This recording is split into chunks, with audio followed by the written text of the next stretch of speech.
Bem, vamos dar início então nesse momento a nossa webcast de edição para televisão. Primeiro, quero me apresentar, eu sou Dois Vasconcelos, sou editor de imagens, trabalho na área há 5 anos, sou formado em cinema e vou falar um pouco rapidamente sobre a minha trajetória profissional.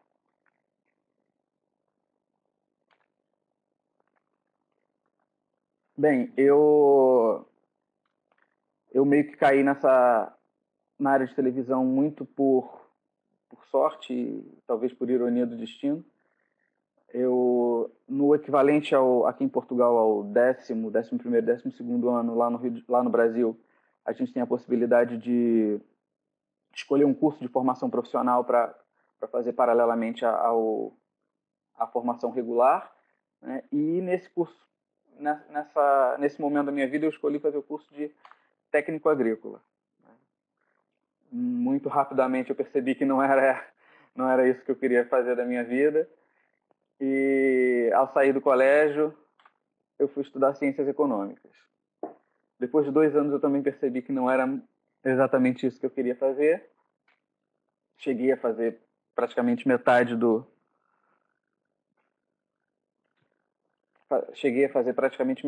curso de ciências econômicas e larguei e fui estudar cinema. Estudei na Pontifícia Universidade Católica do Rio. E, bom, foi onde eu de fato me encontrei, assim, né? Tive várias tentativas antes de chegar ao audiovisual, mas estudei cinema, fiz 2 estágios enquanto ainda estava na faculdade. E enquanto estava na faculdade começaram a surgir alguns trabalhos de freelancer na área de edição de vídeos.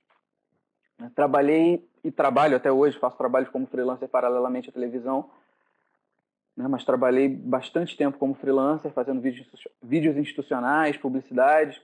O Rio de Janeiro é muito forte na parte de entretenimento e de vídeos institucionais. A parte de publicidade ela é muito forte em São Paulo. As produtoras do Rio elas trabalham basicamente com entretenimento para TV e vídeos institucionais. Trabalhei muito tempo com institucional. Até que há 2 anos atrás eu entrei para as organizações Globo, trabalhando locado nos canais a cabo. Né? As organizações Globo têm ao todo 33 canais de televisão, enfim, de todos os segmentos. Tem canal infantil, canal de notícias, canal de filmes, até canal pornográfico. São muitas opções de enfim, esportes radicais, esportes. E hoje eu tenho também, além de trabalhar na televisão, eu tenho uma empresa onde eu faço alguns trabalhos como realizador em vídeos institucionais. Bom, para começar a falar de edição para televisão, não dá para fugir um pouco do início da edição que se deu no cinema. O cinema inicialmente ele não era montado. Se você for fazer uma pesquisa no YouTube os primeiros filmes produzidos, eles eram filmes gravados e exibidos na íntegra, né? Até que num determinado momento a edição passa a ser um recurso para se produzir melhor peças audiovisuais. A edição, a montagem, ela passa a ser, depois de um tempo, responsável pelo desenvolvimento de uma linguagem cinematográfica. Mesmo depois que já eram produzidos filmes de ficção, eles eram quase que teatros filmados. A câmera tinha muito pouco movimento e muito pouco papel na produção desses filmes. E a edição, a montagem, ela passou a ser a responsável pelo desenvolvimento de uma linguagem própria para o cinema. Foi a partir da montagem que o cinema passou a ser reconhecido como arte, a ser diferenciado do teatro ou das artes visuais. E nesse momento, o guião, o roteiro de cinema, ele passa a precisar ser pensado também como tendo como perspectiva a montagem do produto final. O roteiro de cinema hoje, ele é um roteiro já quase que pré-montado, né, pré-editado, se comparado aos primeiros roteiros de filmes no início do século XX. E, da mesma forma, o pensamento do diretor de cinema, ele precisa também passar a raciocinar mediante os recursos de pós-produção e de edição que vão vir na fase seguinte, né? Então, a gente tem a necessidade de um raciocínio, de um pensamento a respeito da edição e da montagem, presente desde as primeiras etapas de concepção de uma obra audiovisual, de um filme, uma série, uma novela. A edição ela precisa estar sendo pensada já, mesmo antes de chegar nas mãos do editor. Ela precisa já estar sendo pensada nas mãos do roteirista e nas mãos do diretor, do realizador. O editor poucas vezes tem contato com o guionista. No entanto, ele tem muito contato com o diretor. E esse contato, ele muitas vezes é bem complicado, porque a gente se sente responsável por construir o sentido do que a gente está produzindo como editores, mas o dono, vamos dizer assim, dessa obra é o diretor. Como a gente fala no Brasil, é ele que vai carregar a lata do filme para o resto da vida. É ele que assina artisticamente aquilo que está sendo feito. Então, essa relação, muitas vezes, ela é bem conturbada. Por isso, esses galos brigando. Porque eu já tive experiências bem difíceis com diretores e já tive experiências incríveis. Tanto que, se você for pegar diretores importantes do cinema mundial, eles costumam trabalhar ao longo de uma carreira inteira com os mesmos editores, porque a partir do momento que você desenvolve uma relação em que um já sabe o que o outro está pensando, os frutos são muito, muito proveitosos. Enfim, hoje, trazendo isso para os dias de hoje e para a realidade de todo mundo, a edição ela, hoje é uma coisa muito tecnológica. Né? Enquanto que nos primeiros momentos do cinema a gente tinha era quase um processo químico, né, de revelação do filme e um processo mecânico mesmo na hora de montar com a moviola, hoje em dia é puramente tecnológico. Né?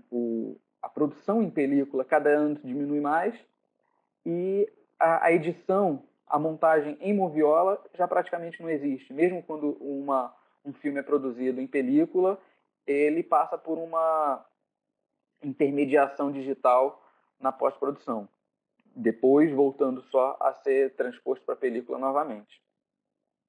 Então, a presença da tecnologia hoje é inevitável na vida do editor.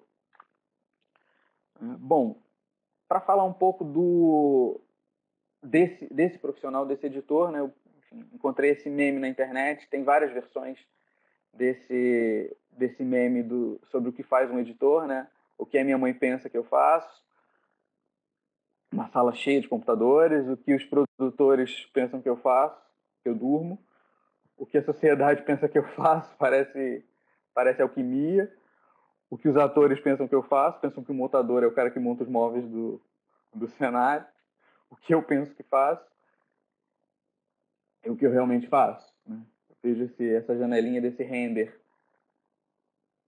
aqui de 27 anos, eu fico me perguntando que projeto esse editor estava editando para precisar de 27 anos de render. Mas essa penúltima janela aqui, onde alguém está tentando colocar um quadradinho num buraco, é muito isso que eu percebo do meu trabalho. Assim, né? Apesar de ser um trabalho criativo, no dia a dia a gente é obrigado a se ver muito mais resolvendo problemas do que criando, vamos dizer assim. O grande diferencial do editor é o que consegue criar, consegue resolver problemas criativamente. Esse aqui é o grande profissional. Bom, nesse advento da tecnologia na vida do editor, nem todo editor de 20, 30 anos atrás que trabalhava com moviola teria aptidão tecnológica para viver nesse universo de edição que a gente tem hoje. Ao mesmo tempo, muita gente tem toda essa aptidão com tecnologia e que consegue esmiuçar e muitas vezes aprender um software sozinho, mas não necessariamente isso vai fazer dele um bom editor. Eu peguei esse vídeo aí que eu peguei esse frame que vem do vídeo conceitual da Globo News, que é o canal de notícias da TV Globo. E ele diz que, quando passa esse frame, ele diz que informação é que nem comida, né? Essencial. E que quando a pessoa sabe fazer, você vê logo a diferença. Eu olho para essa imagem e eu penso que esses dois ovos é a diferença entre um operador de software de edição e o ovo frito de um editor de verdade. Enfim, esse editor ideal, vamos dizer assim, ele precisa de uma base artística, né? Não dá para viver sem ela quando você está falando em produção cultural, e comunicação é isso, né? Coloquei essa foto aí só para servir de exemplo, porque a gente precisa olhar para uma fotografia como essa e entender a piada, né? E ser capaz de rir da síntese que esse pichador, grafiteiro, artista de rua, seja lá como prefiram chamar, a síntese, né, de história da arte que esse cara fez num muro. É preciso que a gente tenha essa bagagem cultural para perceber elementos artísticos em tudo que a gente faz, até porque o nosso trabalho é um trabalho de apropriação o tempo inteiro. Então, entender o que já foi feito é fundamental. Ao mesmo tempo, a base tecnológica não foge do nosso derredor, né? Você não precisa ser nenhum nerd, mas você tem que entender minimamente sobre formatos e sobre, enfim, compressões e tipos de vídeo. O que cada formato e o que cada compressão de vídeo suporta.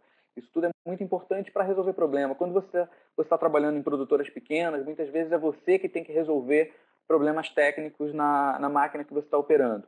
Num canal de televisão, normalmente você vai ter uma equipe técnica responsável por isso, para te dar um suporte. Olha, minha máquina não está funcionando. Olha, o vídeo que eu preciso editar não está abrindo. Normalmente você vai ter uma equipe técnica para resolver esses problemas. Mas o fato de você ser capaz de resolver minimamente questões iniciais vão acelerar muito o seu trabalho. Muitas vezes eu tenho que ligar para uma equipe técnica para resolver alguma coisa, o cara me dá 1 hora para me atender e eu tenho 1 hora e meia para entregar um trabalho. Então, eu mesmo tenho que resolver muitos problemas. Então, esse domínio é fundamental. Você não precisa ser nenhum engenheiro de vídeo, mas procurar ler, acompanhar algum periódico, isso já vai te dar a base necessária. E talento, né? Para encerrar falando do profissional, não dá para negar que o talento é uma coisa perceptível no trabalho de qualquer, seja editor, seja operador de câmera, seja realizador. O talento é perceptível conforme você acompanha o trabalho e conforme, enfim, com base no trabalho final de qualquer edição. Mas ela também ela pode ser compensada de outras maneiras. Eu trabalho com um editor, por exemplo, que ele não sabe diferenciar uma janela 4x3 de uma 16x9. Mas é o cara que faz os melhores trabalhos do meu departamento, assim, do meu setor. Ele compensa a falta de conhecimento técnico com talento. Mas muitas vezes o sujeito nem tem tanto talento assim, mas estuda tanto, assiste tanta coisa, acompanha tanto o trabalho de um cara talentoso como ele e consegue desenvolver um trabalho tão bom quanto. Enfim, a gente vai discutir algumas coisas nessa webcast. Eu vou falar um pouco sobre edição de vídeos em jornalismo, em publicidade para TV e em ficção, né? Seja ela cinema ou televisão. Mas antes de tratar dessas 3 linguagens de audiovisual para televisão, eu vou falar um pouco sobre narrativa visual, né? E o que eu vou falar sobre narrativa visual está baseada nesse livro, né? Essa é a capa da edição brasileira, a narrativa visual, Bruce Bloch. Eu não encontrei uma edição portuguesa desse livro, mas é um livro fantástico, não só para quem trabalha com audiovisual, mas para quem trabalha com web, para quem trabalha com design gráfico. É realmente um livro sobre concepção visual de narrativas. Assim, né? E para quem entende espanhol, eu sei que esse livro ele tem disponível alguns PDFs dele em espanhol na internet, eu não achei nenhum em português. E essa é a edição brasileira, né? Vocês podem procurar pelo nome do livro e o nome do autor e tentar encontrar uma edição portuguesa do mesmo. Bom, falar de narrativa visual é preciso a gente entender o que é uma linha dramática de um filme. Quando a gente fala em narrativa, normalmente a gente está pensando em texto, né, em literatura, ou mesmo no texto narrativo de um filme. Aí, isso é um exemplo de uma curva dramática, né, de um filme ou de um episódio de uma série. Né? Normalmente ela tem um crescente, né? Tem um momento de baixa, um momento para tensão, um segundo crescente, onde tem um conflito final, e no fim do filme, da série, ela volta ao mesmo ponto do início, né? Em termos de dinâmica e de intensidade dramatúrgica, vamos dizer assim. Né? Isso aqui é um diagrama da jornada do herói, né? Foi um termo desenvolvido para descrever essa trajetória mais comum em filmes hollywoodianos, principalmente, né? Onde o personagem ele vive num mundo comum, ele é desafiado a viver uma aventura, ele segue essa trajetória dessa aventura, encontra um mentor, é apoiado, tem momentos de dificuldade, tem uma batalha final e volta a esse momento, esse mundo cotidiano, como ele está chamando aqui. Essa jornada do herói, ela é a que sustenta a curva dramática que a gente mostrou aqui atrás. No entanto, a jornada do herói, a curva dramática ela pode se dar de muitas outras formas, não necessariamente dessa que a gente está vendo aqui. Né? Muitas vezes, alguns filmes tentam perverter artisticamente esse tipo de curva, e eles têm momentos mais intensos no fim e tem momentos menos intensos no início, e ela vai conhecendo, né, esse modelo, ela pode criar em cima dele.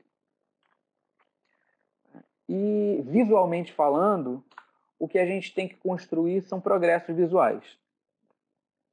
Quando a gente fala em progressão, eu coloquei aqui essa imagem desse macaco evoluindo para o ser humano, a gente está falando de construir expectativa e de quebrar essa expectativa. Né? A gente constrói uma expectativa e rompe com ela. Essa ruptura ela pode se dar de muitas formas. Né? A gente pode criar um ritmo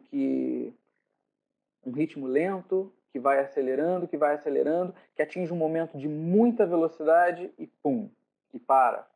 Né? A gente pode montar isso num próprio quadro, assim, no mesmo take, um movimento de câmera que começa muito fechado num elemento, num olho, por exemplo, que vai se distanciando, mostra a cabeça da pessoa, vai se distanciando, mostra de corpo inteiro, até que você vê a pessoa de muito longe. Isso é um progresso visual. Né? Ou o contrário, uma câmera que vem de muito longe até chegar muito perto é um progresso visual. E esse progresso visual ele tem que ser pensado, obviamente, desde o princípio da construção do filme, mas é na pós-produção que ele vai se realizar de fato. Aqui é um exemplo de progresso visual possível. A gente vê um ponto que, num determinado momento, pode se transformar numa linha, pode se transformar num retângulo e que pode se transformar num objeto sólido.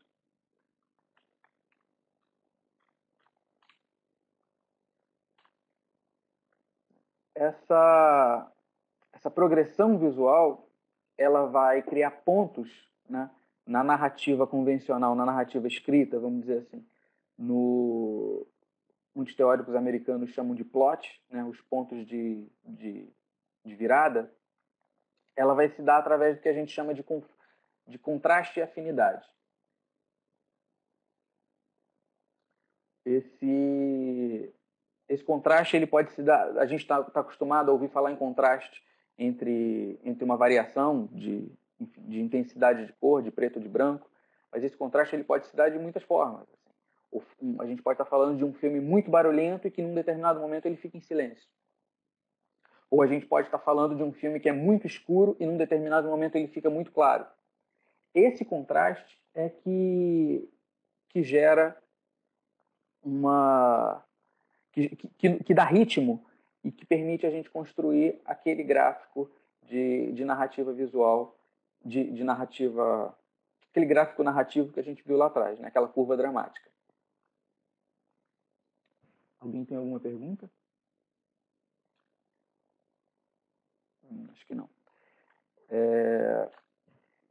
Enfim, a gente, para construir esse contraste, a gente tem uma série de recursos para isso. E esses recursos para construir contraste, a gente chama de componentes visuais. O primeiro componente que eu queria destacar é o espaço plano. O primeiro componente é o espaço. E esse espaço ele se subdivide em dois tipos, que a gente chama de espaço plano e espaço profundo. O espaço plano é algo como isso. Essas fotos eu tirei do próprio livro A Narrativa Visual. Né? E é um plano sem perspectiva, um plano chapado, onde você consegue ver que é um objeto real, né? Que é um objeto do nosso universo real, mas ele é todo cheio de linhas, como é que eu posso dizer? Cheio de ângulos retos, né? Enquanto que o espaço profundo, ele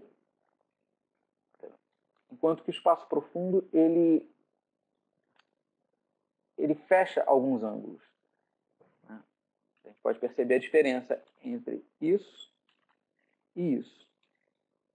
E como é que a gente trabalha essa questão do contraste usando como recurso esse componente visual que é o espaço?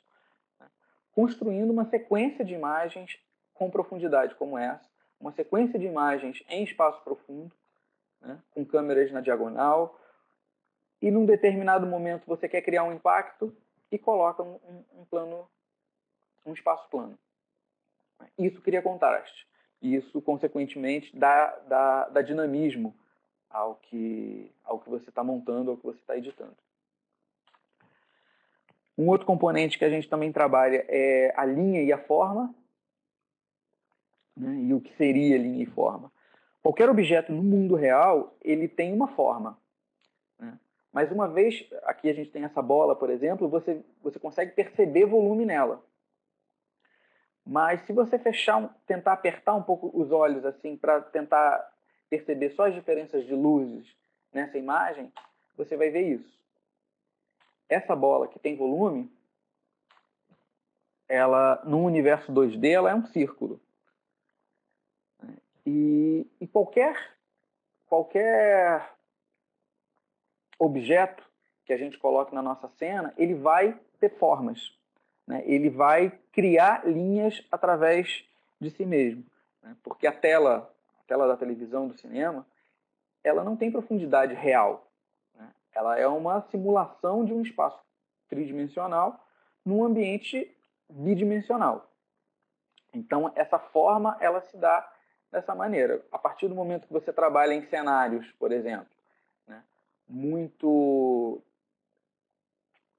paralelos, né, cheio de linhas paralelas, e você trabalha e você corta para uma sequência de imagens com linhas diagonais, você criou um impacto visual e você criou uma dinâmica de contraste e afinidade. Um outro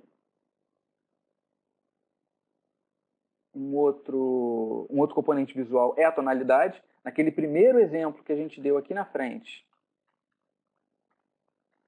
dessa flor em preto e branco, a gente está trabalhando com contraste de tonalidade aqui.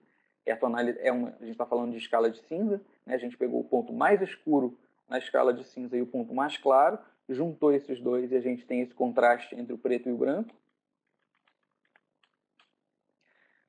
Então, esse contraste de afinidade ele pode ser trabalhado de diversas formas e talvez seja o componente mais utilizado para criar impacto visual em imagens dentro de uma mesma sequência ou de combinações de sequências. Né? A gente pode estar falando de uma imagem assim e você tem a possibilidade de trabalhar ela nessa tonalidade e tem a possibilidade de trabalhar ela nessa tonalidade. Né?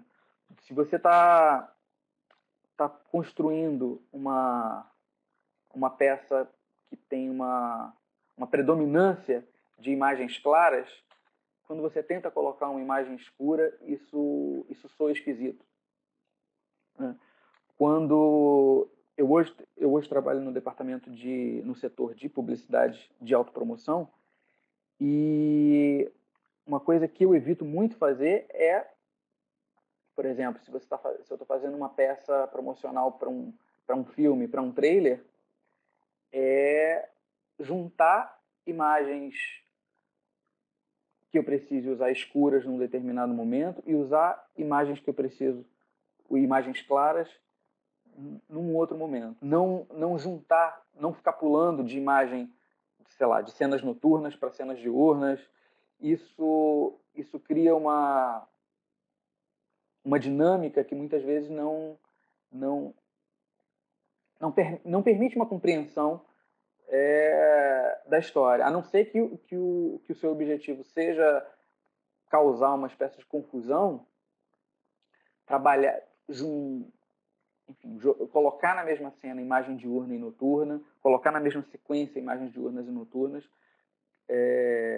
podem te trazer problemas. Assim, né? Mas muitas vezes o objetivo é justamente esse, né? É causar confusão, é causar uma sensação de que o espectador está perdido no espaço, de que o personagem não se encontra muito bem, e esse é um recurso muito bom para isso. Um outro componente importantíssimo, desde que a gente passou a ter cor no audiovisual, é a temperatura da nossa imagem. Né? Se a gente... Aqui eu tenho um círculo cromático, perdão, e esse círculo... E a gente pode trabalhar com as cores opostas desse círculo para criar... Como se você estivesse trabalhando com um design gráfico e você está procurando a cor que vai dar melhor leitura num determinado fundo. Né? Essa mesma variação pode causar um impacto muito grande entre uma sequência e outra. Aqui está, por exemplo, o exemplo de um filme onde a maior parte da história é passada dentro de uma prisão e a cor predominante dessa prisão é o azul, que se contrapõe a esse amarelo, laranja, que representa a liberdade. Então, assim, a gente não quero entrar em nenhuma questão semântica sobre a prisão e a liberdade, mas, visualmente, os momentos de liberdade do filme e os momentos de aprisionamento, eles não são contrapostos só pela história. Né? Eles são visualmente contrapostos também. Aqui está um exemplo também de utilização desse contraste de cor no filme Sin City. o filme é todo preto e branco, né? E em alguns momentos ele destaca algumas cores.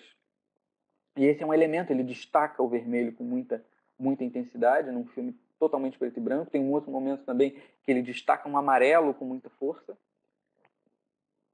Tem um outro filme que eu me lembro agora, chamado A Lista de Schindler,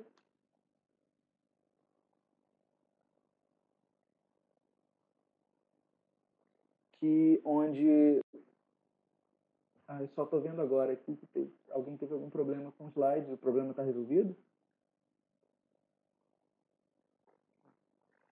Tá, ok. Tem um outro filme também, A Lista de Schindler, onde o filme também é preto e branco e tem um destaque muito grande do vermelho. Né? Enfim, mais uma vez, eu não quero entrar em nenhuma questão simbólica do que essas cores representam em cada um desses filmes, mas o impacto visual ele fica muito claro.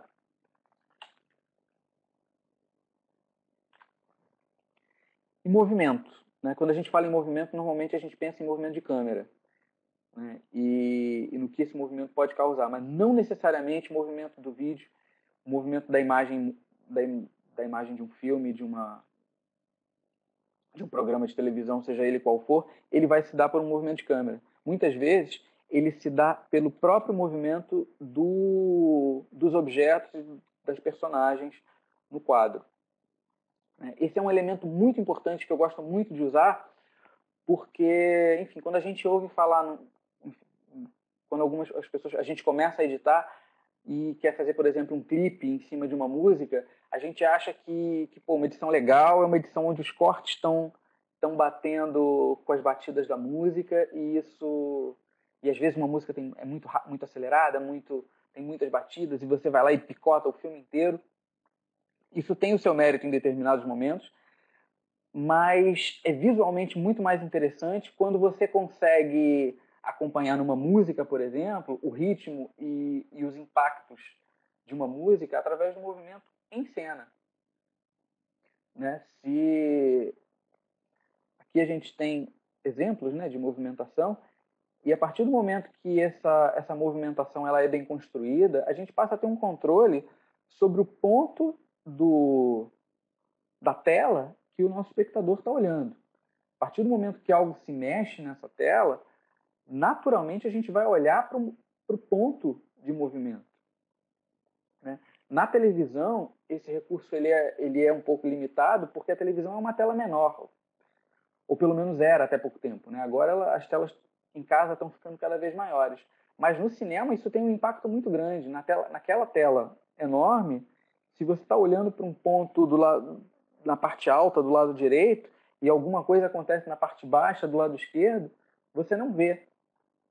Então, esse domínio sobre o que o teu espectador tá vendo, o lugar para onde ele está olhando, muitas vezes pode te ajudar a construir muitas coisas interessantes. Assim, né? Aqueles mistérios que só são revelados no final da história, muitas e muitas vezes, as pistas são dadas dentro de um mesmo quadro, mas você estava olhando para um outro ponto do quadro.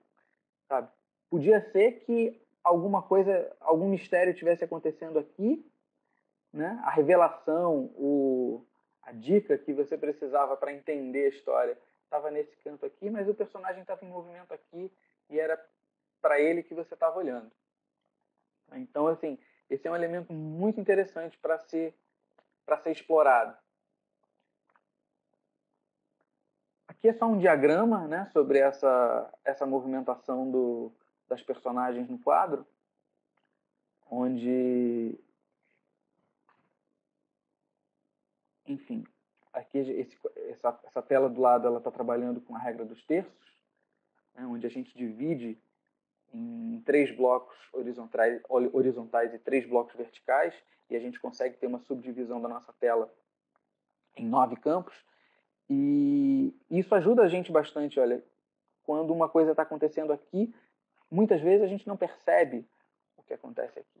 E muitas vezes erros de gravação são permitidos porque a intensidade de movimento no quadro é tão grande em determinados pontos que eu já vi ao ar câmera vazando em pontos laterais ou microfone entrando pela parte de cima, mas enfim, isso é tolerado porque a intensidade visual está muito...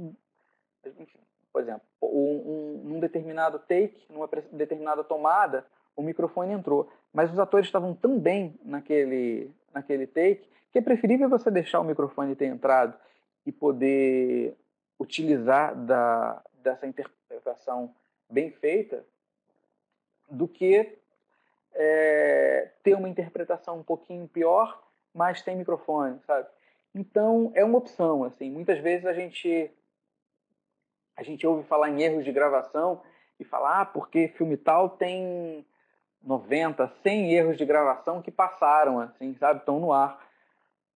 Assim, não são erros, sabe? Não são erros na edição, não é erro de continuidade. Dificilmente um montador, um editor não percebe uma descontinuidade, mas ele opta por assumir essa descontinuidade em prol de uma construção melhor, de uma interpretação melhor ou de uma luz um pouco melhor.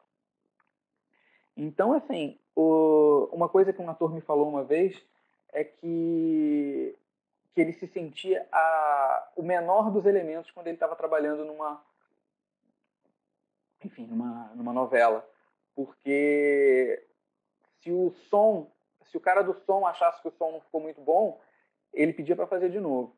Se o câmera achasse que o movimento não ficou muito bom ou que o foco não estava muito bom, seja lá o que fosse, ele pedia para fazer de novo. Mas o ator não tinha esse direito de fazer de novo. Então, quando a interpretação do ator cai legal, dificilmente a gente deixa de utilizar um take com vazamento de boom ou com qualquer problema de continuidade em função disso. Porque a gente entende que se esse filme, se essa novela, se essa série, se eles estão agradando, né? Se eles estão bons em termos de captar a atenção do espectador, ou um copo que aparece cheio num take, que aparece vazio no outro, não vai importar tanto assim. Só para os curiosos aficionados que ficam realmente procurando erros de gravação. E ritmo, né? Há um tempo atrás eu ouvi uma frase de um músico que falava que ritmo é uma coisa que todo mundo sabe o que é, mas ninguém sabe explicar. Realmente, se eu fosse ficar tentando explicar o que é ritmo aqui, eu podia ficar divagando durante horas e não chegar a uma conclusão muito eficiente, muito real do que é ritmo. Mas quando a gente fala de ritmo, normalmente a gente associa a música, né, a batidas ou a melodia, mas visualmente a gente consegue construir isso também na edição. E não necessariamente a gente está falando de uma edição em cima de uma música. Não estou falando de edição de videoclipe, sabe? A gente consegue construir ritmo numa imagem como essa, por exemplo. Eu estou falando de uma imagem estática, mas que tem uma intensidade visual tão grande que parece que, se você ficar parado olhando para os círculos rosados dentro desses quadrados, você parece que os quadrados os círculos azuis com quadrados azuis dentro, parece que eles estão em movimento, parece que eles vão sair, parece que eles estão se afastando. Então isso é uma imagem estática que possui um ritmo próprio. Né? Isso aqui é um outro exemplo de ritmo construído numa imagem estática. Né? Então, não é difícil você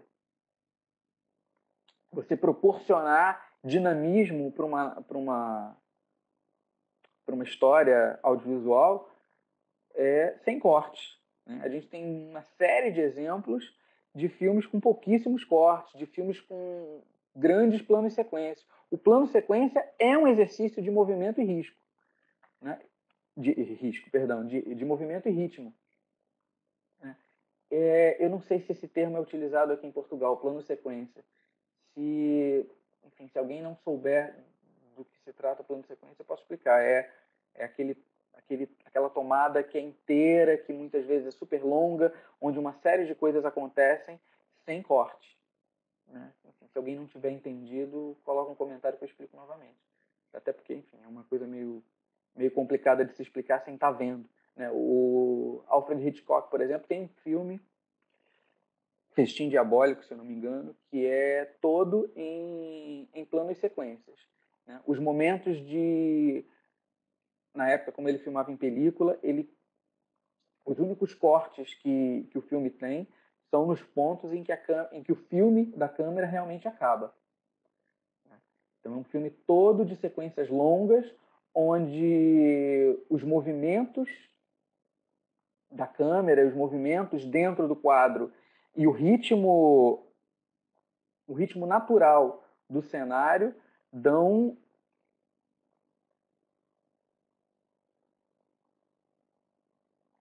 os ritmos naturais de um cenário, perdão, pode variações num só take.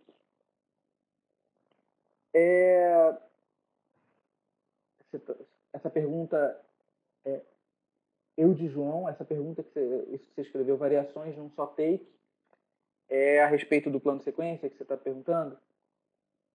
Gente, deixa eu tentar me expressar um pouco melhor. Por exemplo, tenta imaginar uma imagem de num quarto, um sujeito está dormindo na cama, né? A câmera está parada, mostrando esse sujeito deitado na cama. Ele se levanta, ele se senta na cama, se levanta, vai andando até o banheiro, nisso a câmera acompanha ele, a câmera mostra ele abrindo o armário do banheiro, ele pega uma escova de dente, ele escova os dentes, ele devolve a escova de dente para o armário, ele sai do banheiro, ele vai até a cozinha, abre a geladeira, tudo isso a câmera acompanhando ele, sem nenhum corte. Isso a gente chama de plano sequência. É possível que aqui isso tenha um outro nome, mas, enfim, o importante é conhecer o conceito desse tipo de tomada, porque ela tem uma carga dramática muito grande, assim. E normalmente é um fetiche para quem está estudando cinema, né? Assim, muita gente gosta de... Não, aqui a gente vai fazer um plano sequência. Muita gente, quando está fazendo seus curtas-metragens na faculdade de cinema, quer explorar o máximo possível esses planos, porque eles realmente são dificílimos. É muito difícil você ter estabilidade, você ter foco, você ter ter toda uma coreografia de movimento cênico que faça esse take funcionar, né? Eu fui claro, eu de João. Se eu não tiver sido, posso tentar mais uma vez. Mas, enfim, vocês podem ficar à vontade também para me interromper a qualquer momento sobre qualquer termo que eu use também, principalmente daqui para frente, que eu vou começar a falar sobre linguagens de audiovisual em televisão, porque muitos termos que eu posso estar utilizando podem não ser o termo daqui, como, por exemplo, o que vocês chamam de realizador, a gente chama de diretor. O que vocês chamam de guionista, a gente chama de roteirista. Então, assim como esses, uma série de outros termos eu posso estar utilizando sem saber. Eu estou tentando modificar todos os termos que eu conheço, né, que tem variantes no português de Portugal. Mas eu tenho certeza que muitos outros eu vou desconhecer, mas o importante também nem é o nome desses termos. O importante é entender o funcionamento deles. Enfim, dentro dessa sessão agora de linguagens, eu queria começar falando sobre jornalismo. O meu curso de cinema, na verdade, ele era um curso de...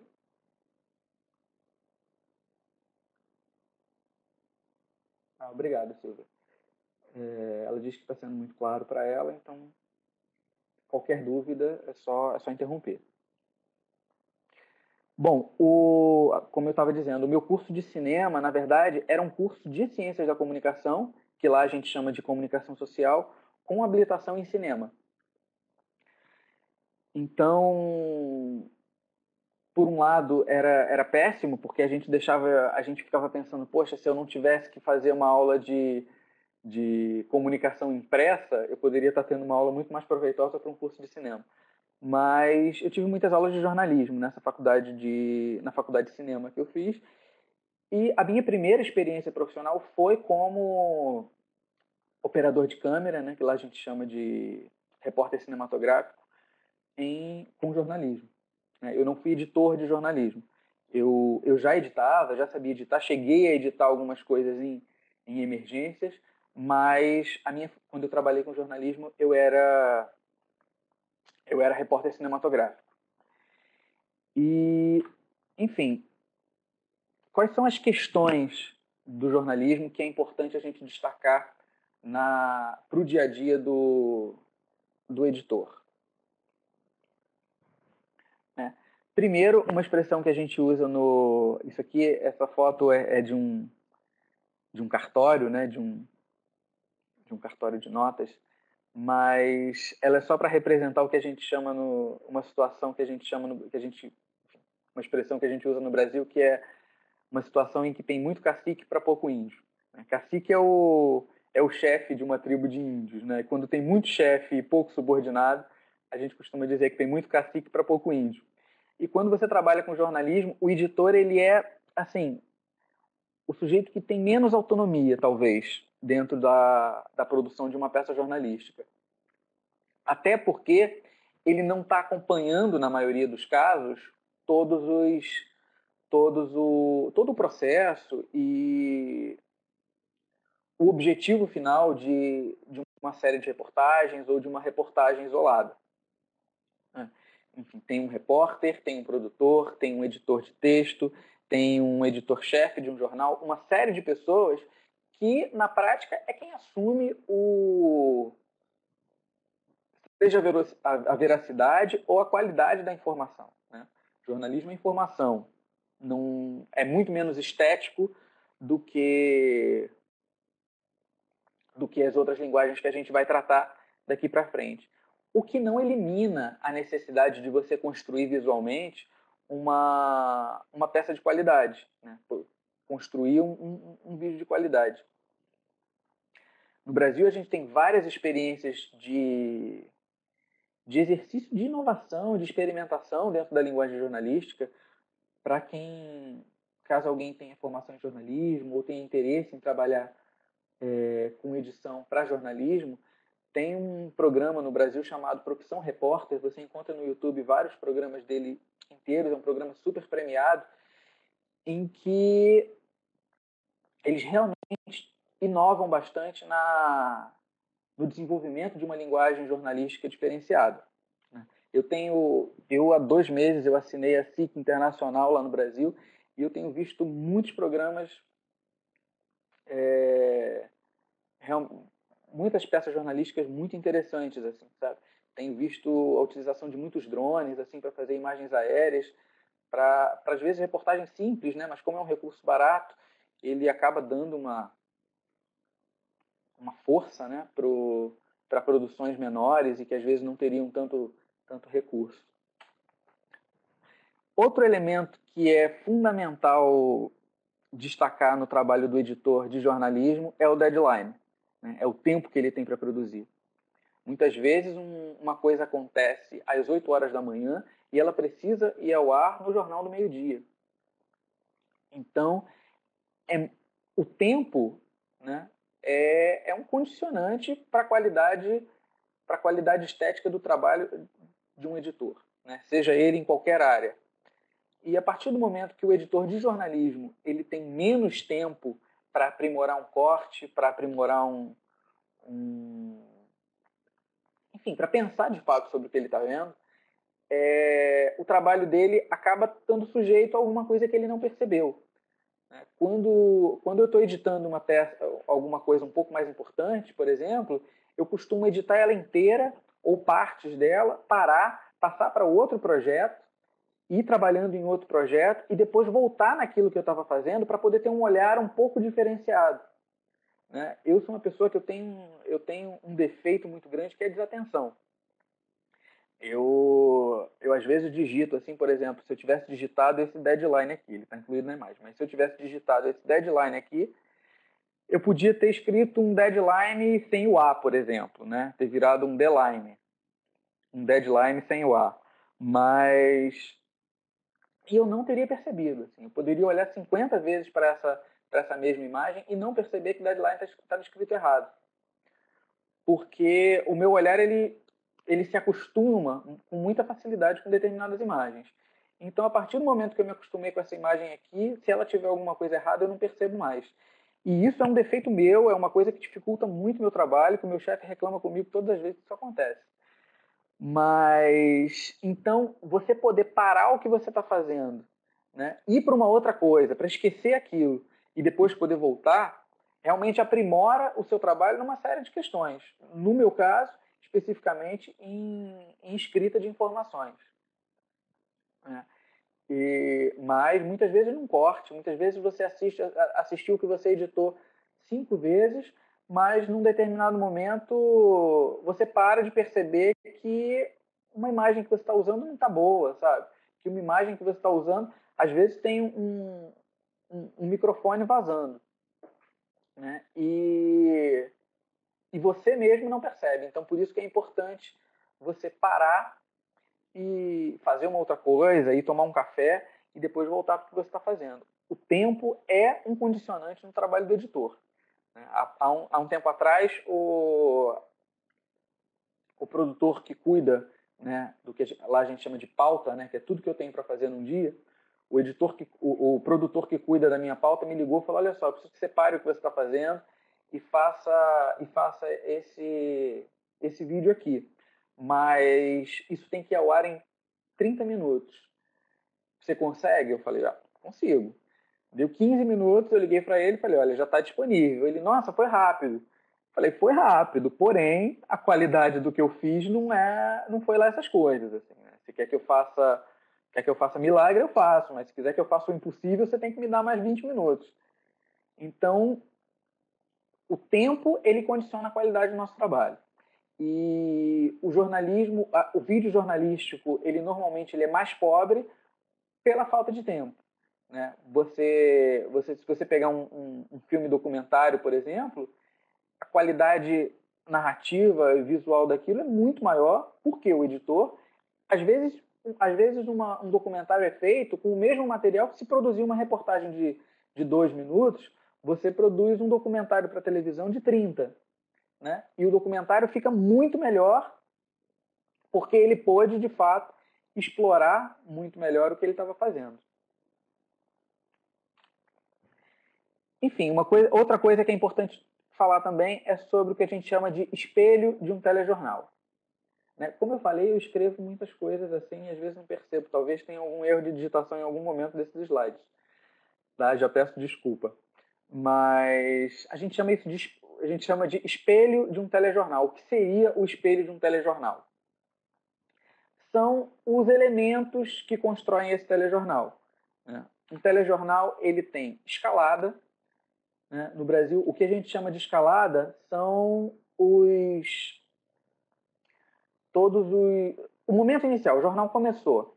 Né? O apresentador, né? O pivô, se eu não me engano, que chamam aqui, ele vai fazendo uma prévia de todas as reportagens que vão ter nesse telejornal. Né? Ele, em uma frase, 2, 3 frases no máximo, ele diz fala sobre todas as reportagens que vão ter naquela edição. Isso a gente chama de escalada. Mais uma vez eu aviso, talvez o nome aqui seja outro, não escalada. Se isso não tiver ficado muito claro, eu vou incluir agora um link com a escalada de um telejornal,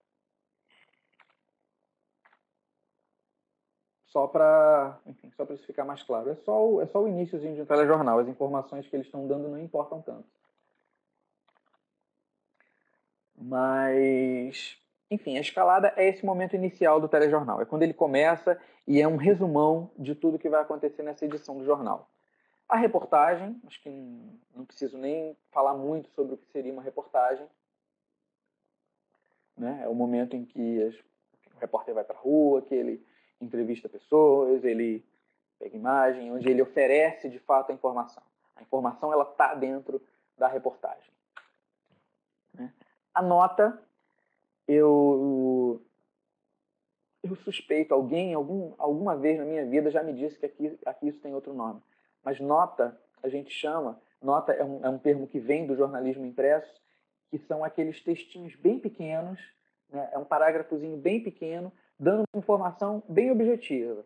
Olha, sei lá, uma nota de falecimento, por exemplo, né? Ontem faleceu fulano de tal, de morte natural, deixa uma esposa, 2 filhos e uma série de dívidas. Que fosse isso, sabe? Uma nota é uma informação breve. E no jornal, muitas vezes, a nota ela não tem nem imagem. É o próprio pivô que fala, né, que lê esse texto, e a informação está toda contida nela. Existe uma variante da nota, que é a nota coberta. Né? É quando você na redação, você já tem imagem sobre aquilo, né?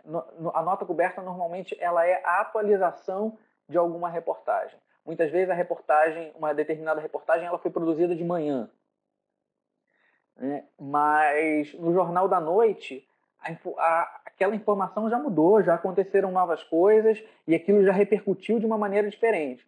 Então a reportagem ela vai ao ar e quando a reportagem acaba, o pivô fala, olha, depois da produção dessa reportagem, aconteceu isso, isso e isso, e ele coloca imagens. Tem imagens, muitas vezes, da própria reportagem, ou imagens atualizadas, mas com uma edição bem primária mesmo, só para poder dar visualidade àquilo que o pivô está falando.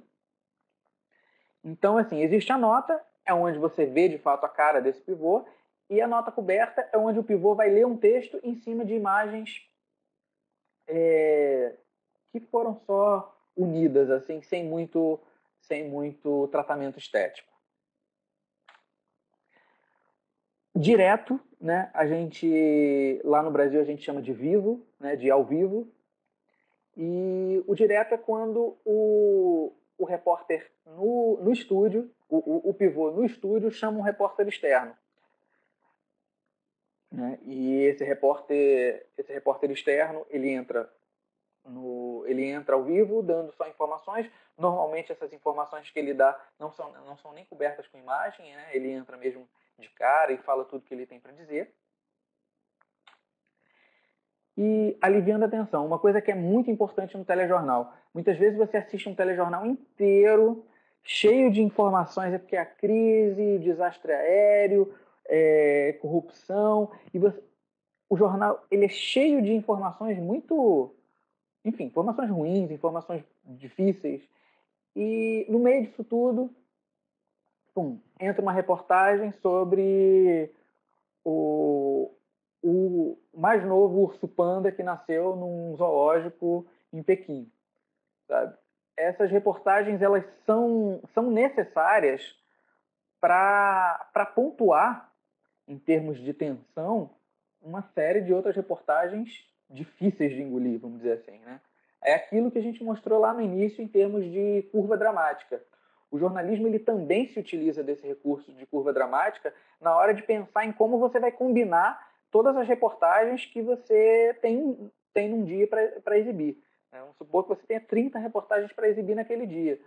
Você não junta todas as reportagens de economia no mesmo momento, você não faz um bloco de economia, um bloco de política, um bloco de o que aconteceu com as celebridades da televisão. Você tenta dar uma mesclada de tudo isso, você tenta balancear todos esses elementos para poder também, em 10 minutos de jornal, a pessoa não sair da sala chorando porque a vida está difícil. Então, assim, isso é uma preocupação no jornalismo também, oferecer informações com utilidade, né? Não é futilidade, é oferecer um alívio também a uma sequência de reportagens que acabam sendo difíceis para muita gente. Segunda linguagem que eu destaquei é a publicidade. Né? Quando eu dou essa aula lá no Brasil, as pessoas pensam que eu estou falando de publicidade comercial. E não é o caso. Né? A publicidade que eu quero destacar nesse caso é a publicidade de autopromoção da televisão. Né? Lá no Brasil a gente chama de chamadas, né? Que são os spots que chamam para a programação. Eu não sei se aqui isso tem outro nome. Se alguém souber, por favor, pode incluir aí o nome. Assim, por exemplo, a chamada no episódio de amanhã da novela tal vai acontecer, sabe? Tem uma espécie de vídeo comercial, né? uma publicidade, mas que está chamando não para você comprar um produto, não para você ir num determinado show. É uma publicidade que chama para você assistir a programação da própria TV, do próprio canal de TV. Lá a gente chama isso de chamada e aqui eu ainda não consegui descobrir o nome. Eu fiz algumas pesquisas na internet para ver se eu descobria. Eu não conheço ninguém aqui em Portugal que trabalhe com isso. Eu sei que no Brasil, por exemplo, o departamento que produz as chamadas se chama Departamento de Promoções. Aqui eu sei que esse departamento se chama Departamento de Autopromoção, que é um termo até muito mais coerente, vamos dizer assim, porque eu hoje estou trabalhando no Departamento de Promoções e muitas vezes a empresa, enfim, de vez em quando a empresa distribui alguns brindes, alguma coisa assim, e de vez em quando bate alguém lá na sala do departamento de promoções achando que é a gente que distribui brindes dentro da empresa.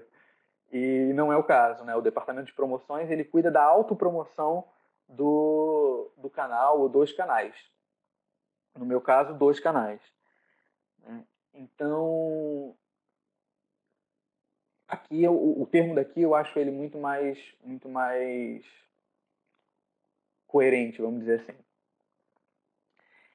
A publicidade, bem ou mal, a parte de promoções e a parte de produção de chamadas, eu acho que é a parte mais criativa da empresa onde eu trabalho. Assim, eu falei isso no início, né? Eu trabalho nas organizações Globo e as organizações Globo, enfim, é o quarto maior canal de televisão do mundo e é o segundo maior grupo de comunicação do mundo. Né?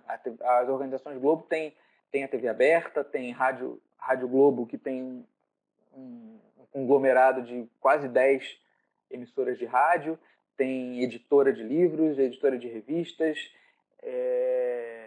tem o jornal O Globo, e tem a Globosat, que é onde eu trabalho, onde trabalham, onde atuam, onde existem, vamos dizer assim, 33 canais. Canais de filmes, canais de jornalismo, canal infantil. E na Globosat, né, esses canais todos compartilham de uma mesma infraestrutura, seja de ilhas de edição, seja de estúdios, o que acaba deixando muito barato, né? Diferente da TV Globo, que é só a TV Globo, que tem toda uma estrutura de ilhas, toda uma estrutura de estúdios, toda uma equipe técnica só para aquele canal. Né? Ou a Record, por exemplo, que tem os seus estúdios, tem as suas ilhas de edição, todas para atender só esse canal. No caso dos canais a cabo, como consequentemente eles são canais segmentados e com um público menor, né, justamente por ele ser segmentado, esses canais eles compartilham dessa infraestrutura de ilhas de edição, de equipe técnica e de estúdios.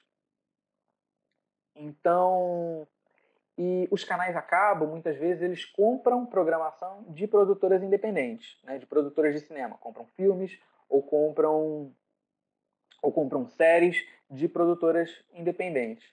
E então poucos trabalhos ficcionais, vamos dizer assim, são produzidos dentro da Globosat. E o departamento de promoções acaba sendo assim o departamento onde todos os editores da casa gostariam de trabalhar. Assim, né? Então é realmente muito bom trabalhar lá porque a gente tem acesso a tudo de bom que é feito em todos os outros canais. A gente produz as chamadas de programação para todos os outros canais e acaba sendo muito legal por isso. A gente tem acesso a uma gama de de linguagens e de identidades visuais, que é muito enriquecedor trabalhar com isso. Bom, esses extintores aí são porque o que a gente acaba fazendo muitas vezes é apagar incêndio nesses departamentos também. Quantas vezes você não assistiu o trailer de um filme e o trailer é fantástico e você vai no cinema e o filme é uma porcaria? Então, o papel do editor em promoções é você pegar o que tem de melhor num determinado produto audiovisual, numa série, num filme, num programa de TV, e fazer ele parecer muito bom. Fazer, às vezes, ele parecer muito melhor do que ele realmente é.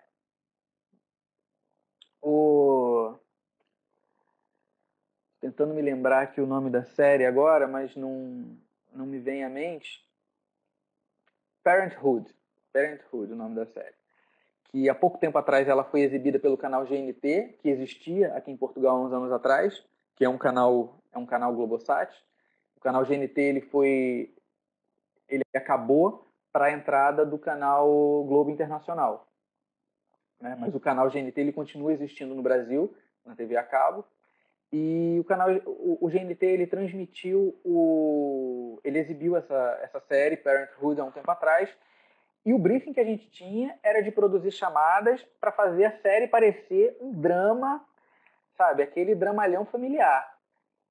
E a gente assistiu o episódio para produzir a chamada e era uma série super para cima, sabe? Era uma série super alegre. Mas o canal optou por vender essa série como um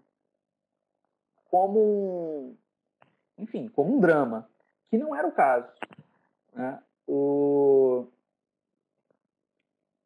A gente vai estar realizando no início de agosto um masterclass na Flag do Porto, e eu trouxe a gente vai fazer uma série de exercícios, e um desses exercícios é a produção de uma chamada em cima de uma série um pouco ruim, né? A série não é ruim, mas é uma série lenta, uma série difícil, e o canal pediu uma chamada bem dinâmica, sabe? Com muito ritmo, o que destoa completamente do que a série é, de fato, né? Na Masterclass, um dos exercícios vai ser produzir a chamada dessa série chamada Prisioneiros de Guerra, que é a série que foi inspirada, a série Homeland foi inspirada nela. Eu não sei se todos conhecem, enfim, mas é uma série que fez bastante sucesso nos últimos 2 anos, nos últimos 3 anos, se eu não me engano. Uma série americana que fez muito sucesso, e essa série ela é baseada numa série israelense, uma série israelita chamada Prisioneiros de Guerra. E a série Prisioneiros de Guerra está sendo exibida no canal Globosat agora, e eles pediram uma chamada impactante, e a série não é. Então, muitas vezes a gente tem que apagar esse tipo de incêndio. Bom, uma coisa que é importante aqui, só para a gente situar o que é a publicidade em televisão, a publicidade ela é veiculada em blocos ela é comercializada, vamos dizer assim, em blocos de 5 segundos. Né? Normalmente ela se dá em 30 segundos. A gente produz, quando um anunciante externo, quando um anunciante comercial compra um espaço para veicular o spot comercial dele, ele normalmente compra um espaço de 30 segundos. Ele compra veiculações de 30 segundos. Mas a gente não necessariamente precisa produzir spot de 30 segundos. Não sei se eu falei, foi esse o número que eu dei. Mas a gente, quando está produzindo chamadas, a gente não necessariamente produz as peças com 30 segundos. Às vezes a gente produz com 35, com 40, com 45. Mas o importante é que ela seja múltiplo de 5 segundos para poder se encaixar nos programas de construção de grade, né? Nos programas de construção de grelha, de programação. Né? Eles entendem múltiplos de 5 segundos. Se você fizer uma peça com 33 segundos, por exemplo, você confunde a grade de programação toda e pode acabar produzindo o vídeo se passando em 33 segundos e, de repente, ter 2 segundos de black, né? entre um vídeo e outro. Então, em TV, a gente produz vídeos múltiplos de 5 segundos sempre, para facilitar o encaixe enfim, da programação toda. A publicidade em televisão ela trabalha muito também com a frequência, com a repetição daquilo que você está anunciando. Muitas vezes é preferível você veicular 10 spots de 30 segundos do que 5 spots de um minuto. Então, enfim, esses são duas informações só para situar esse departamento, assim, né? Que a gente está produzindo chamadas e o ideal é sempre a gente produzir o menor tempo possível. Se as chamadas tiverem 30 segundos, então fica muito fácil incluir ela na grade. Então, chamadas de 30 segundos normalmente são exibidas muito mais vezes. E, enfim, o ideal para tentar alcançar um número cada vez maior é produzir chamadas de menores para elas poderem ser veiculadas mais vezes e, consequentemente, atingir um público maior dessa forma. Departamento de autopromoção, foi o que eu falei ainda agora. Esse troféu aí é o troféu Promax DBA, que é uma espécie de festival mundial festival global de chamadas, né, de promoção para promoção de TV. Esse evento, o Promax DBA, ele tem uma edição europeia e teve uma edição em Portugal há alguns anos atrás, se eu não me engano, em 2011, houve uma edição desse Promax DBA. Por que eu estou falando do Promax, né? Porque assim, esse departamento em Portugal, a impressão que eu tenho é que não dão tanto valor à produção de chamadas aqui em Portugal. Assim, eu vejo, às vezes, peças incríveis, mas que passam anos sendo exibidas, não são atualizadas, e, ao mesmo tempo, outras muito ruins. Né? Chamadas de novela, então, são muito fracas assim, aqui. Enquanto falta de talento não é, porque eu vejo programas ao mesmo tempo muito bons, muito bem editados. Assisti um programa lá no Brasil, um programa português lá no Brasil outro dia chamado... É um reality show, Prova de Amor, Desafio do Amor, alguma coisa assim na SIC. E o programa nem é bom, mas a edição de abertura do programa estava tão bem feita, sabe? E eu fiquei impressionado. Poxa, se esse cara tivesse fazendo chamadas para esse programa, a audiência desse programa ia ser incrível, assim, porque... Enfim, tudo isso para dizer que existe uma ciência envolvendo a produção de chamadas, né? E é muito interessante pensar em como se constrói uma chamada, como você vende um programa de televisão, como você faz um programa que nem é tão bom parecer incrível, né? Enfim, tipos de spot, né? Eu coloquei spot aqui, mas eu estou falando de chamadas, como eu não sabia qual era o nome português utilizado, eu estou chamando de spot aqui. Mas tipos de spots. Produzir chamadas, porque é o seguinte, como é que funciona um departamento de promoções, um departamento de autopromoção? O canal, ele tem um menu de produtos, né? De telejornal, de programa infantil, de novela, de sessão de filmes. São uma série de programas que são exibidos, que vão ser exibidos no canal de TV. Esses produtos, uma vez que eles estão prontos, eles precisam ser anunciados, né? O público precisa saber que determinado programa vai passar, determinado dia, em determinado dia e em determinado horário. Então, para fazer com que o público saiba quando aquele programa que ele quer assistir vai passar, quando vai passar o episódio da novela ou quando vai passar o jogo de futebol, a gente produz o que a gente chama de chamadas no Brasil. Como é que se dá essa dinâmica? A gente recebe o episódio da novela, por exemplo. A gente recebe esse episódio da novela e o departamento de promoções ele funciona quase que como uma agência de publicidade.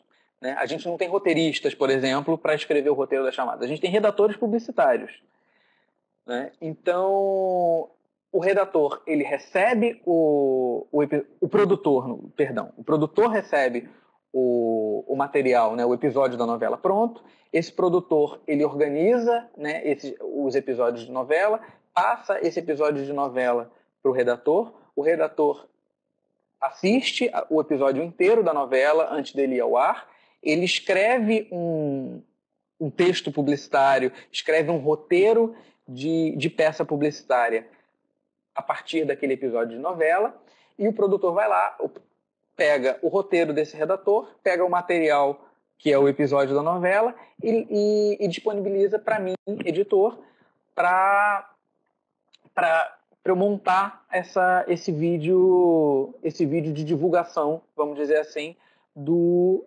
episódio dessa novela. Eu fui claro? Assim, né?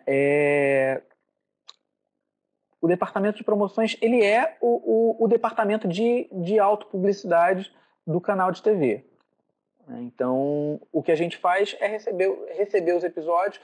Muitas vezes a gente nem recebe os episódios prontos, tem isso também, né? A gente recebe um copião, né? um produto editado mais ou menos, né? E pega esse material e produz uma chamada em cima daquilo.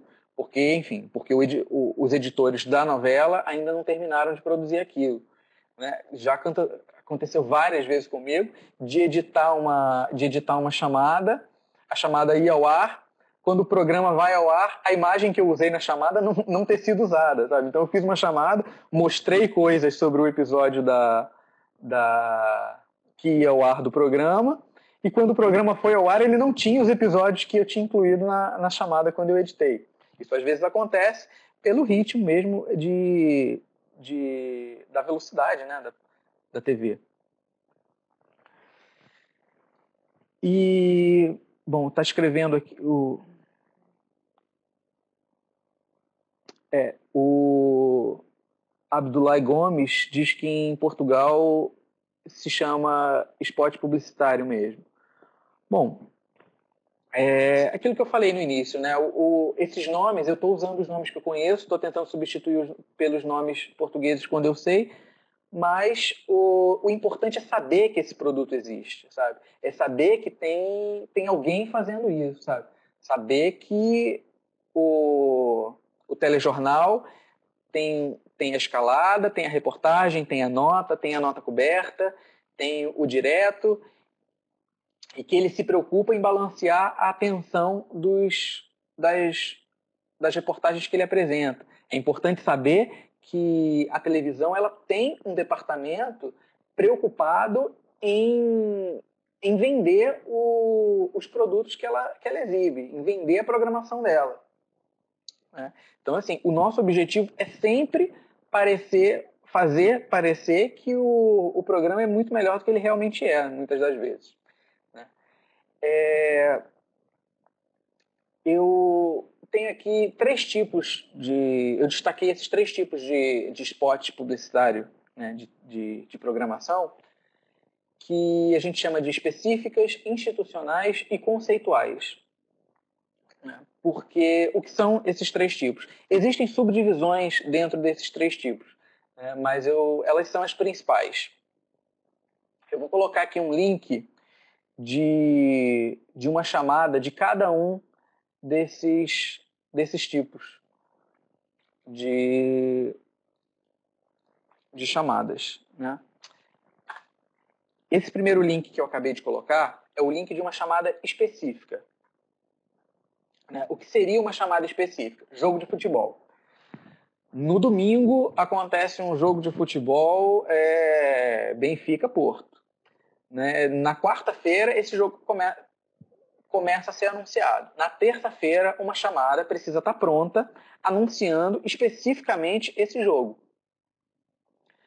Então, esse é um caso, por exemplo, em que a gente não recebe o material pronto do jogo, porque o jogo ainda não aconteceu. A gente recebe imagens dos últimos jogos, tanto do Porto quanto do Benfica, e vai produzir uma chamada a partir de imagens antigas, né? um dos canais Globosat, o canal Sport TV, ele é um canal que transmite o Campeonato Português. Então já fiz muita chamada de jogo de futebol da Liga aqui, e eles, enfim, e é isso, assim, a gente recebe material de jogos anteriores e trabalha em cima disso, tenta fazer com que esses takes pareçam mais tenta não mostrar muito o outro time que está jogando. Por exemplo, vai jogar o Porto e o Benfica, né? A gente tem imagem do Porto jogando contra o Sporting e tem imagem do Benfica jogando contra o Vitória de Guimarães. Sabe? Eu tento não mostrar, ou mostrar o mínimo possível o Vitória de Guimarães e mostrar o mínimo possível o Sporting, para construir essa específica. E específicas normalmente são de jogos de futebol ou de episódios de novela, né? Amanhã tem um episódio novo da novela, a gente tem que fazer uma chamada específica para o episódio da novela. As chamadas específicas, elas têm um tempo de validade muito menor, porque se a gente está chamando para o episódio de amanhã da novela, essa chamada ela vai ao ar durante 24 horas só. A partir do final do episódio de hoje, começa a ser veiculada a chamada do episódio de amanhã. Quando for ao ar o episódio de amanhã, essa chamada para de ser veiculada. Então, assim, chamadas específicas, elas são chamadas que duram pouco tempo. Né? Chamadas institucionais, vou incluir aqui o link de uma chamada institucional.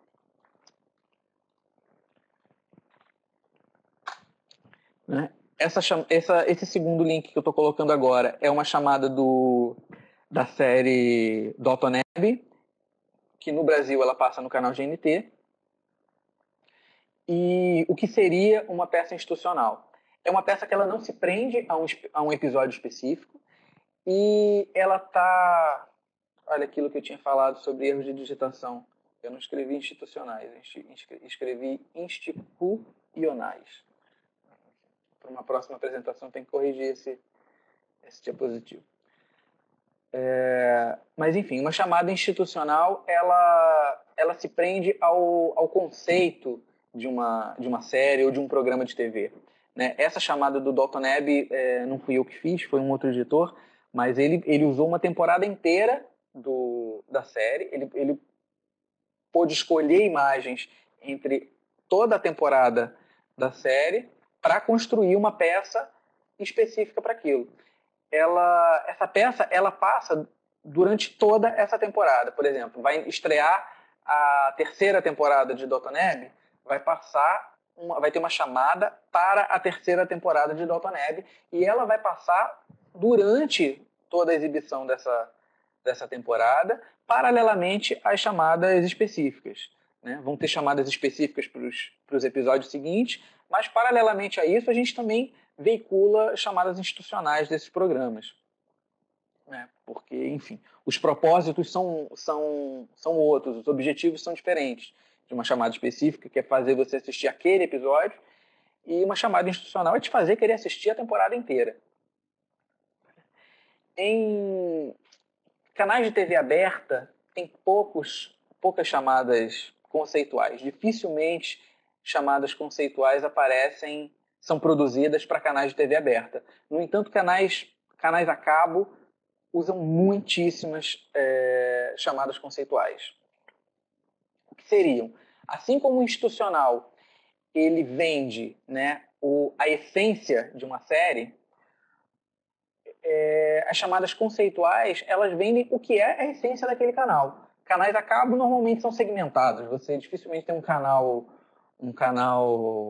a cabo que passe novela e que passe futebol. Né? Ou é um canal de esporte, ou é um canal só de futebol, ou é um canal só de séries, ou é um canal só de filmes, né? Ou é um canal só de documentários. E as chamadas conceituais de canais, elas basicamente tentam transmitir essa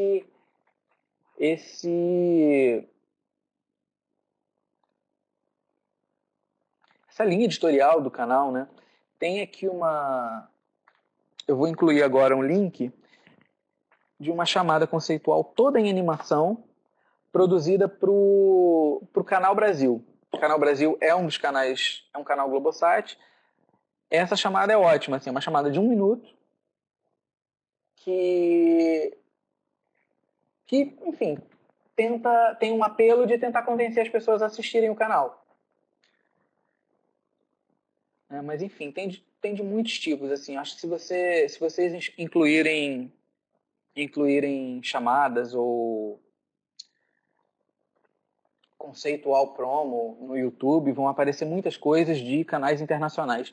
Se vocês entrarem no site do Promax DBA, aquele que eu mostrei um pouco mais acima, tem muitas informações sobre chamadas e premiados em anos anteriores.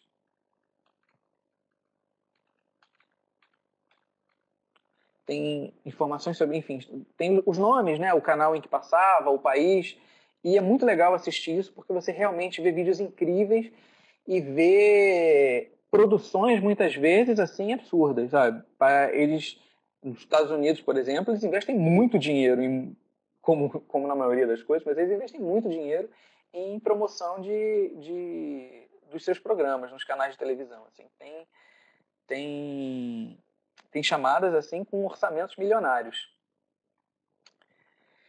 Enfim, e a gente passa aqui agora para falar um pouco sobre edição de ficção. Edição de ficção, assim, eu brincava na faculdade e dizia que, cara, ninguém entra numa faculdade de cinema para fazer documentário, né? Mas me enganei piamente, assim, porque passei a adorar documentário depois de ter entrado na faculdade, mas sinceramente eu não tinha a menor afinidade com o gênero. O que me interessava em estudar cinema realmente era ficção enfim, é a área mais glamurosa, vamos dizer assim, da produção audiovisual, seja em cinema ou em televisão. A televisão tem passado a produzir coisas cada vez mais interessantes. Você vê isso pelas séries americanas que, enfim, estão cada dia melhores, assim, estão cada dia esteticamente mais bem concebidas, vamos dizer assim. Né? Lá no Brasil, as novelas da TV Globo passaram por um momento de reestruturação, e se você pegar uma novela produzida nos últimos 5 anos, ela é completamente uma novela produzida há 5 anos atrás e uma novela produzida hoje, ela é esteticamente muito melhor hoje. Sabe? Realmente a empresa tem cuidado. Antigamente você tinha um iluminador e tinha um operador de câmera, por exemplo. Sabe?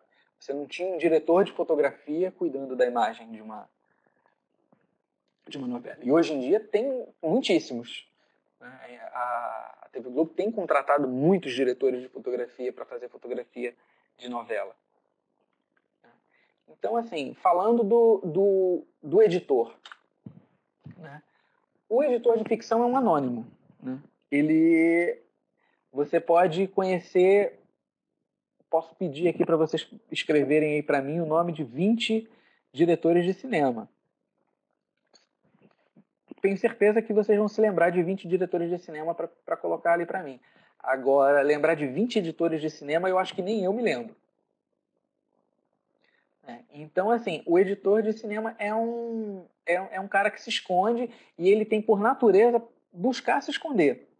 Né?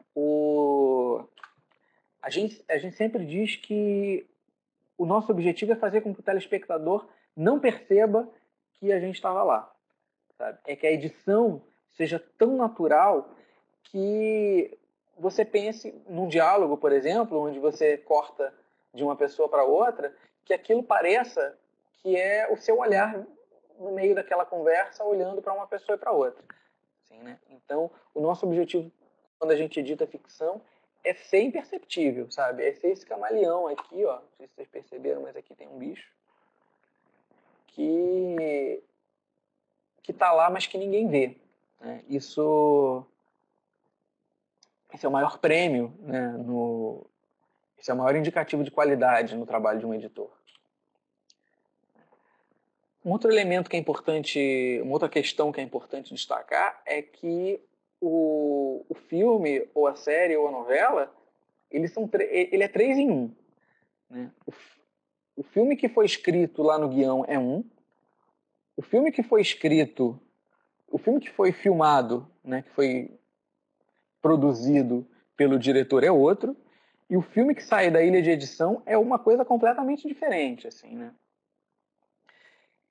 Quanto mais preocupados com essa última etapa esses dois caras tiverem, o realizador e o guionista, mais perto eles vão conseguir chegar entre o primeiro filme e o último filme. Mais parecidos vão ser esse primeiro filme e esse último filme.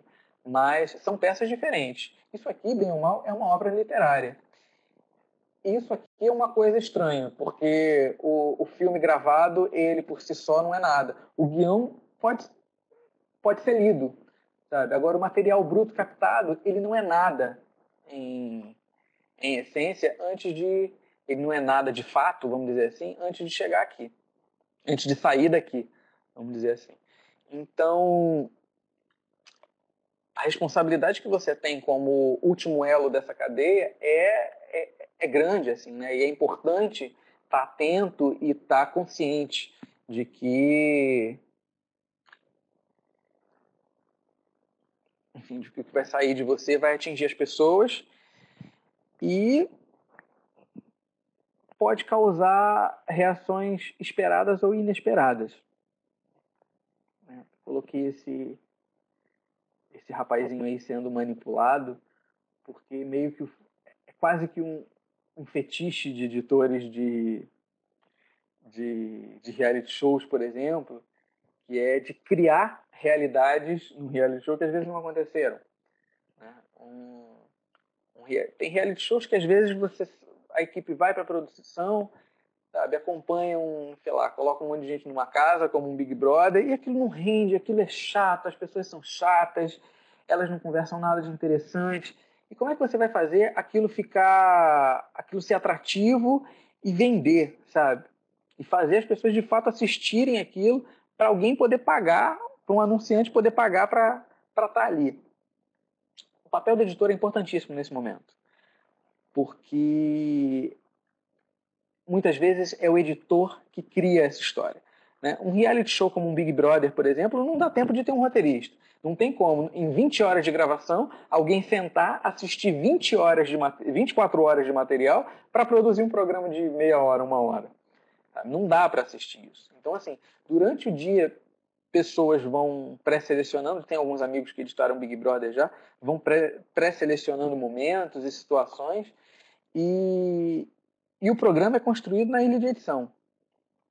Né? Então, editores de Big Brother costumam se sentir assim os construtores da realidade. Eu conheci uma pessoa que que participou do Big Brother no Brasil há umas edições, há uns anos atrás, e ela saiu assim revoltada com a edição do programa. Ela odiava o Boninho, que é o diretor do programa, porque ela dizia que os programas fizeram as pessoas acharem que ela estava fazendo coisas que ela não estava. Assim, né? Ela dizia que ela estava num determinado ponto, sei lá, do jardim, olhando para a direita, vamos dizer assim, e tinha um cara fazendo musculação aqui do lado esquerdo. E ela estava aqui olhando para o lado direito. E na montagem faziam parecer que ela aqui, do lado direito, estava olhando para esse cara aqui. E o programa inteiro fez o público crer que ela estava interessada nesse outro cara. E ela disse que não estava, e que eles estavam espacialmente sempre em lugares muito diferentes. Mas a direção do programa optou por construir essa história, sabe? Construir essa realidade que não existia. E, assim, essa minha amiga saiu revoltada do Big Brother, assim, quando foi eliminada e assistiu os programas, assim, ela odiou, assim, sabe? Mas isso é meio que o sonho, né, de muitos editores, que é o de construir realidades a partir de coisas que muitas vezes não renderiam história nenhuma.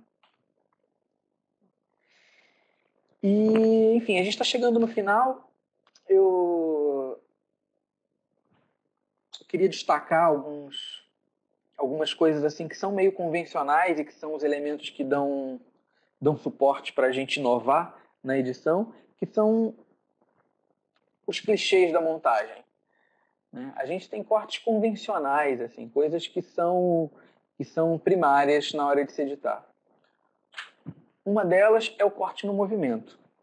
Né? Sempre que você, por exemplo, uma pessoa está pegando o telemóvel dela em cima da mesa e chegando ele até a orelha. Você tem a câmera num plano aberto, né? Um plano médio, um plano um pouco mais distante. Quando a pessoa pega o telemóvel e no movimento entre a mesa e a cabeça dela, você faz o corte ali para um plano fechado dela com o telemóvel. Então, assim, a gente procura sempre fazer esses cortes em movimento. Os cortes, eles se disfarçam melhor nesses movimentos, sabe? Eles ficam mais imperceptíveis. Aquela ideia de ficar anônimo, de ficar um camaleão imperceptível, é isso, assim. É tentar encontrar o momento em que a pessoa não perceba que você cortou de um plano geral para um plano pormenor. Então, e o movimento é um recurso importante para isso. É um momento bem propício para você fazer isso. Abertura e fechamento de portas, né? O cara pega a porta, abre e você corta para quando ele já está dentro, fechando a porta, sabe? Você cria uma elipse nesse movimento e você dá uma cadência muito melhor para essa passagem de tempo. O diálogo é um momento em que... enfim, todos os filmes de ficção têm diálogos e o diálogo ele se constrói basicamente entre estabelecimento do espaço e distância entre os personagens. Né? Você começa mostrando sempre onde eles estão, normalmente um deles chegando, e a distância entre os dois e eles se olhando. A partir dali você pula para o que a gente chama de plano e contraplano. Né? Você vai de um personagem para o outro, de um personagem para o outro. Num momento de maior dramaticidade, você fecha o quadro em um desses personagens e pode voltar para cá, para o homem, para a mulher, pode voltar para o plano aberto. Muitas vezes, nesse plano um pouco mais aberto aqui, a gente pega quase que atrás do outro personagem, né? A gente pega a sombra pega um pouco da cabeça e ombro, né, desse personagem focado aqui, a cabeça e ombro estariam aparecendo aqui assim, a gente chama isso de over the shoulder. É uma maneira muito boa também de aproximar, porque se você começa mostrando esse quadro em que os dois personagens aparecem, e você pode ir se aproximando aos poucos desses personagens. E uma forma de ir se aproximando aos poucos é mostrar um plano over the shoulder, depois você pode saltar para um plano como esse, né? um plano um pouco mais do que médio, um plano médio um pouco mais fechado, até você pular para um close desse aqui. Outra coisa convencional não é esse plano em si, mas o que essa câmera estaria filmando, que é o que a gente chama de câmera subjetiva. É ter o que o seu personagem está vendo. Muitas vezes o personagem ele abre uma porta e vê alguma coisa dentro da casa. Aí a sua câmera vai mostrar vai mostrar um take, um plano do ponto de vista desse personagem. Né? A gente chama de ponto de vista ou POV, POV. Mas o importante é entender que esse take ele é muito importante. Assim, ele te aproxima ele te aproxima do personagem e ele te aproxima da história. Né? Tem muitos filmes, às vezes, se valem da não inclusão desse plano subjetivo, desse plano do ponto de vista do personagem, para criar drama, né? Para criar curiosidade. Tem um filme, por exemplo, do Tarantino, o Pulp Fiction, no filme inteiro o personagem do John Travolta e outros personagens carregam uma mala, e quando ele abre essa mala, sai um brilho muito forte de dentro da mala para o rosto do personagem, mas você não sabe o filme inteiro não mostra o que é que tem dentro dessa mala, né? Num momento, numa montagem convencional, o personagem pega a mala, põe em cima da mesa, abre, olha para dentro dela e você vê e corta para a imagem do que tem dentro da mala. O Tarantino ele exclui essa imagem do que tem dentro da mala para criar essa curiosidade. E, bom, a gente termina aqui essa parte de ficção. A gente está concluindo agora essa masterclass. A gente tem ainda um tempinho para questões, para dúvidas. Se alguém tiver alguma dúvida, algum questionamento, o momento é esse. Né? Queria também aproveitar para fazer um convite para vocês, enfim, para vocês estarem na Masterclass que acontece no dia 7 e 8, se eu não me engano, de agosto, na Flag Porto. Vou colocar o link aqui para vocês também. Mas, enfim, lá a gente vai ter oportunidade de rever esses pontos, né, mas com mais exemplos, né, assistindo os vídeos, parando. Transmitir os vídeos aqui pela webcast é meio complicado, porque a gente não sabe como é que está a internet de cada um. Então, podia ser que eu ficasse falando de coisas e as pessoas não estarem vendo. Eu incluí os links aqui para vocês assistirem. Mas o ideal era que a gente pudesse assistir isso junto e comentar. Na Masterclass a gente também vai estar fazendo vários exercícios. Eu trouxe material bruto de reportagem, de reportagens lá da TV Globo, né? Consegui, enfim, um roteiro de uma reportagem e o material bruto dela. E a ideia é que a gente converse um pouco sobre telereportagens e que vocês possam exercitar isso de fato, né? Pegando esse material bruto, pegando esse roteiro e montem a sua própria reportagem, e a gente assiste os trabalhos e conversa a respeito, assim, né? E levanta questões e tenta entender as opções de edição de cada um.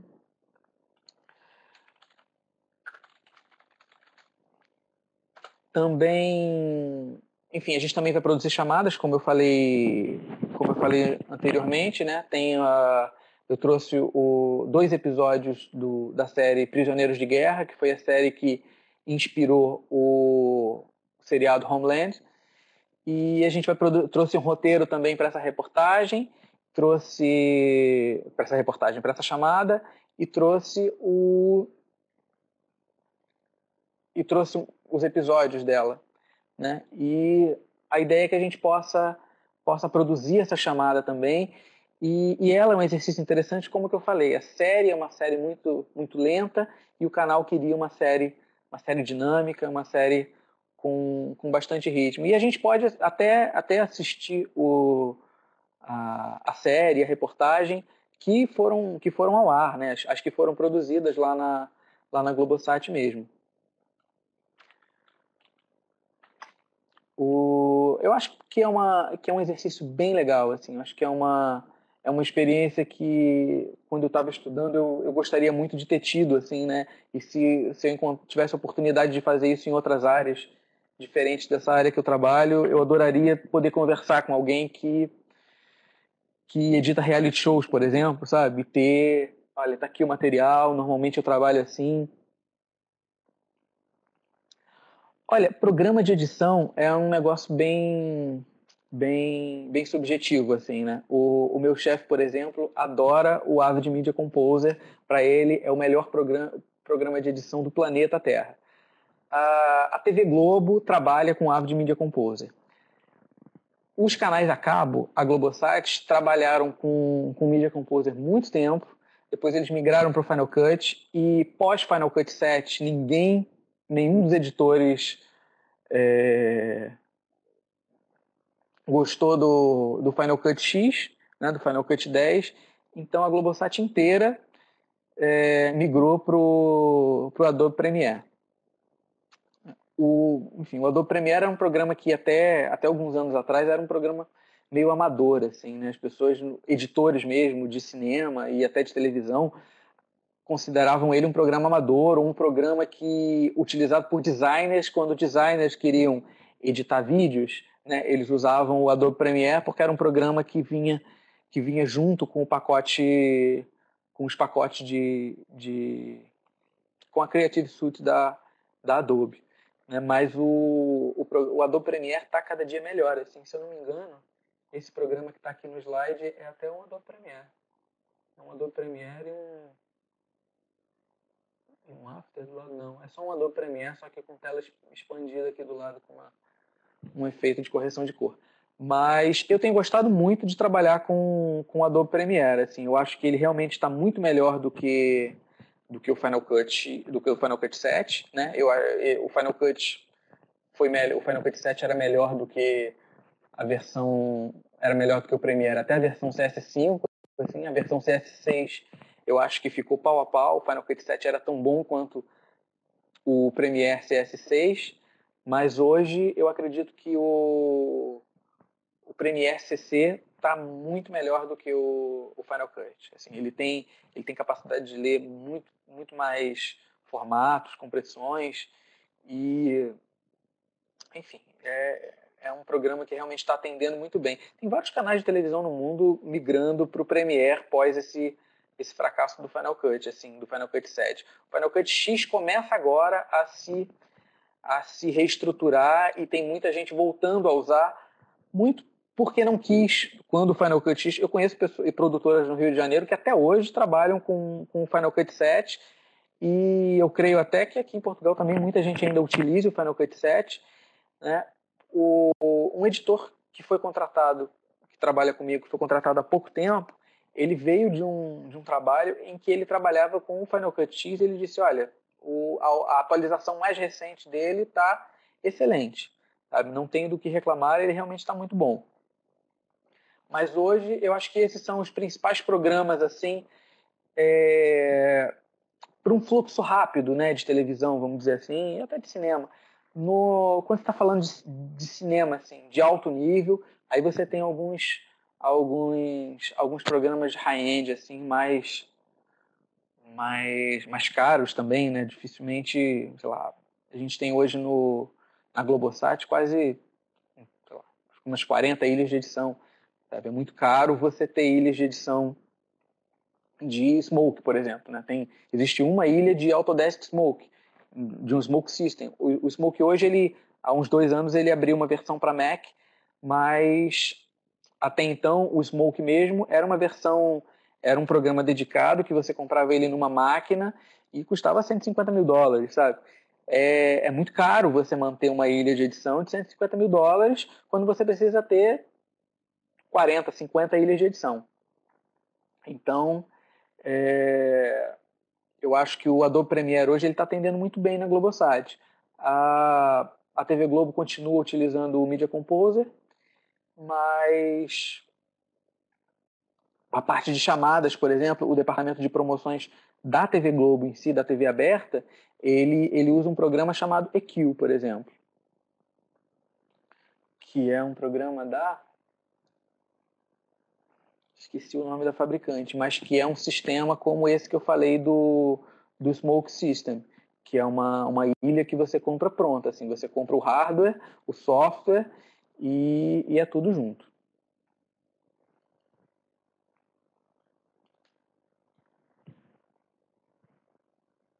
Isso, da Autodesk, é o Autodesk Smoke. Enfim, para quem ambiciona em algum momento poder, sei lá, vai que surge uma oportunidade de trabalhar com Autodesk Smoke numa ilha system dessas, você pode muito bem aprender a usar o Autodesk na versão para Mac, que eles são muito parecidos, a diferença é bem pequena.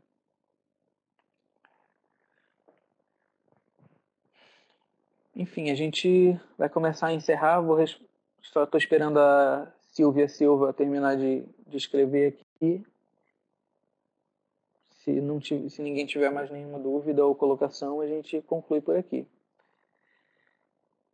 O Autodesk, o Smoke, ele é uma espécie de suíte, assim. Ele é uma combinação de software de VFX com edição, né? Ele faz as duas coisas.